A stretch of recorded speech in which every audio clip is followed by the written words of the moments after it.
যে সৃজনশীল তুমি কিভাবে লাগবা এগুলোর ক্ষেত্রে। তো সৃজনশীলের ক্ষেত্রে ভাইয়া যখন তুমি ঘ নাম্বার এবং গহ নাম্বারে যাবা, অন্তত ইসলাম শিক্ষায় এই ট্রিক্সটা অ্যাপ্লাই করো, একেবারে ফুল মার্ক, 1 মার্কও কিন্তু কমাইতে পারবে না। ঘ নাম্বারটাই কিন্তু লেখা শুরু করলাম।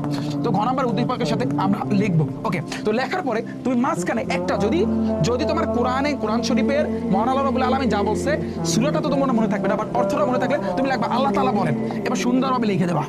যদি আল্লাহ নবী হযরত সাল্লাল্লাহু আলাইহি সাল্লাম, প্রিয় নবী হযরত সাল্লাল্লাহু আলাইহি সাল্লামের কোনো হাদিস যদি তুমি মুখস্থ করে থাকো, একটু লিখে দেবা। যদি একটা আয়াতের অর্থ আর একটা হাদিস যদি কোনোভাবে লিখে দেওয়া যায়, 3-এ 3, কোনো টিচারের ক্ষমতা নাই যে 1 মার্কও কমাইতে। 3-এ 3 ঘ নাম্বার তুমি যখন সলভ করবা, সেম ভাবে উদ্দীপকের সাথে যা লাগে সেগুলো তো লিখবে। মহান আল্লাহ রাব্বুল আলামিন যা বলছে, আবার প্রিয় নবী হযরত সাল্লাল্লাহু আলাইহি ওয়াসাল্লাম যা বলছে, যদি কোনোভাবে সম্ভব হয় তাহলে তুমি লিখে দেবা। বাস, এখানে তোমার 4-এ 4, তাতে কোনো 1 মার্কও কিন্তু কমাইতে পারবে না।